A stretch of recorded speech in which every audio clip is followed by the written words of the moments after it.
All right, let's dive right in. Today, we're taking a seriously fascinating journey. We're going from the absolute basics of buying a simple cooktop all the way down the rabbit hole to acoustic physics and finally to the perfect hot pot. Welcome.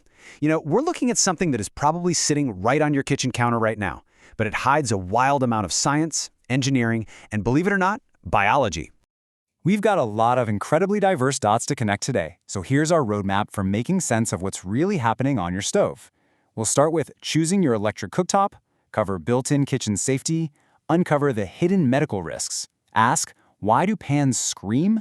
Learn about silencing the squeal, and finally, build the perfect hot pot. Okay, Section 1. Choosing your electric cooktop.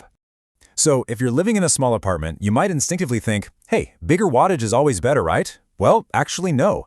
A Taobao buying guide breaks this down brilliantly. It turns out the 1200 to 1400 watt range, that's super energy efficient if you're just doing simple tasks like heating up a quick bowl of soup. But if you're cooking daily family meals, that 1600 to 1800 watt range is absolutely the sweet spot. It gives you much faster heating and really responsive control without going completely overboard. You literally only need that 1900 to 2000 watt powerhouse if you're hosting massive feasts or frequent hot pot nights where you really need to mimic a roaring gas flame. And here is why this is absolutely crucial. Take a standard Hong Kong socket, for example. It maxes out at around 13 amps, which means your absolute maximum limit on that circuit is roughly 3 kilowatts. Think about what that actually means in practice. If you crank up a 2000 watt cooker and then decide to say run a kettle or an air fryer on that exact same circuit, boom, you're going to instantly trip your breaker. It's really all about balancing that cooking power with the physical limitations of your home. Moving right along, Section 2, built-in kitchen safety.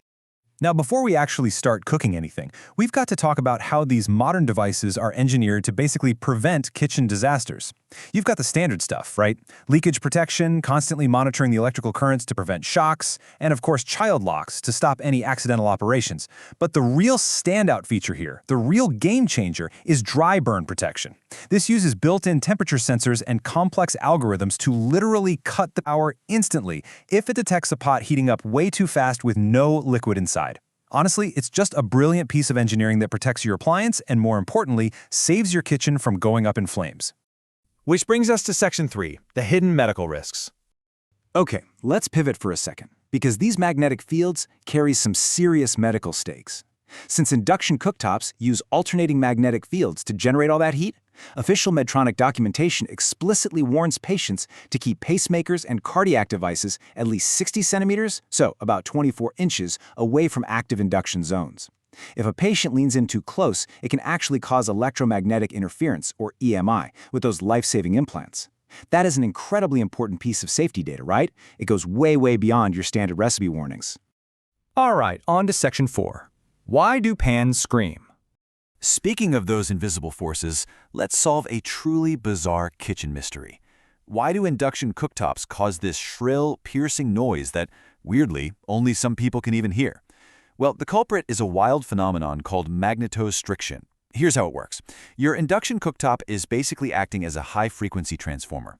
When it emits that rapidly changing magnetic field, the field is literally physically warping your pan at incredible speeds. The metal in the bottom of your pan is rapidly expanding and contracting on a microscopic level, totally in lockstep with the magnetic field. It's essentially turning the metal itself into a giant vibrating speaker. And as you might guess, as you increase the power, that mechanical scream gets exponentially louder. And we actually have the data to back this up. Researchers at E2 Zurich proved this by going into a soundproof anechoic chamber. They set up a highly sensitive microphone just 25 centimeters away, blasted test components with electrical pulses, and the results were amazing. They found that a laminated steel core, which, by the way, behaves exactly like your typical multi-layer stainless steel pan, hits this massive mechanical self-resonant scream right at 7.5 kilohertz. Meanwhile, a solid ferrite core had a remarkably low noise profile. So yeah, the metal itself really is singing. Or, well, screaming. But here is the million-dollar question. Why are kitchens completely divided 50-50 on whether this noise even exists?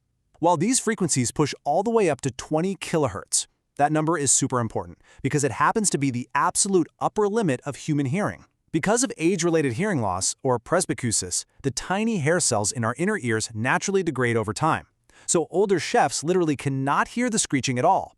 Meanwhile, that exact same pot is leaving younger cooks and probably the household dogs in absolute ear-covering agony. Crazy, right?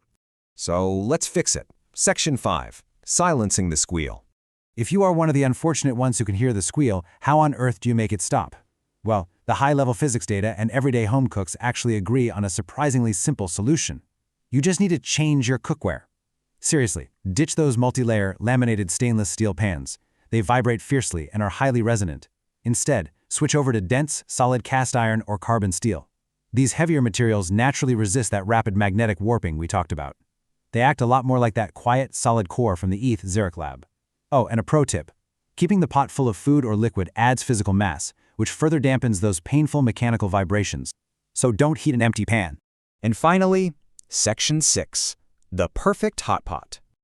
Let's bring all this high-level physics and electrical engineering talk right down to a bubbling pot of broth for your next dinner party. We looked into a surprisingly passionate Reddit debate that reveals exactly how you should treat your hot pot. Look, trying to make hot pot in a standard slow cooker that maxes out at 190 degrees Fahrenheit? Totally unacceptable to the aficionados. Why? Because the temperature just drops way too fast the second you add cold food. As one user perfectly put it, you need an active simmer, bubbling, but not a rolling boil. You absolutely need that specific heat level to quickly and safely cook raw sliced meats and partially frozen seafood the second it hits the broth. So what's the ultimate setup to pull this off? Based on recent reviews, it's a flat-bottomed, non-stick divider pot sitting right on a portable induction burner. It is the absolute dream setup. Using a dual-sided pot means you can cater to everyone at the table. You can have a mild chicken broth bubbling on one side and a super spicy beef broth on the other at the exact same time. It is incredibly efficient. Though, a quick word of warning from reviewers. You really must remember to let those dangerously hot handles cool down before you even think about moving that pot. Wow, we have covered a tremendous amount of ground today, haven't we? We went from wattage sweet spots and absolutely crucial medical safety warnings all the way to the microscopic magnetostriction that's literally warping your cookware. So, the next time you fire up your cooktop, I want to leave you with this final thought. The next time you hear your kitchen screaming, are you going to blame the pan? Or are you going to thank your youthful ears? Keep your cast iron close and your curiosity closer. Thanks for listening.